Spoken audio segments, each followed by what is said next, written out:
मुंबईतल्या gateway of इंडियाच्या समुद्रातल्या दुर्घटनेनंतर आता यंत्रणांना खडबडून जाग आली आहे। महाराष्ट्र सागरी मंडळ प्रवासी बोटींची कसून तपासणी करत आहे। नियमभंग केल्यास अथवा सुरक्षेसंदर्भात हलगर्जीपणा केल्यास परवाना रद्द करण्याचा इशारा मंडळानं दिलेला आहे।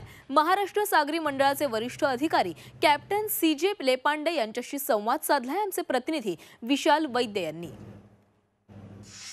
गेटवे ऑफ इंडियावरून ज्या अलिबाग असतील, एलिफंटा लेणी असतील, या ठिकाणी जाणाऱ्या ज्या बोटी आहेत त्यांची कसून तपासणी आहे जी करण्यात येत आहे। माझ्यासोबत मेरीटाईम बोर्डाचे अधिकारी आहेत। साहेब, काय सांगाल, कशा प्रकारे तुम्ही तपासणी करतायत आणि कशा प्रकारे या बोटींना इकडून जाऊ देताय तुम्ही?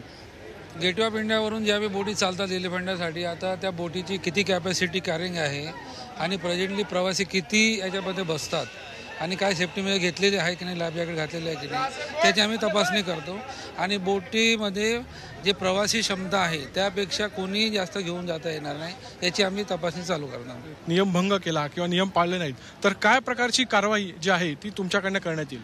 कोणी जर नियमभंग केला, जसं प्रवासी लायसन आपण यांना दिलं, प्रवासी समजा जास्त केलं तर आपण त्याची जे लायसन आहे ते आपण सस्पेंड करतो, ते निलंबित करतो, ही ॲक्शन घेतो आणि त्यांना दंड पण करत असतो। व्हिडिओ जर्नलिस्ट मनीषसह विशाल वैद्य, झी 24 तास, मुंबई।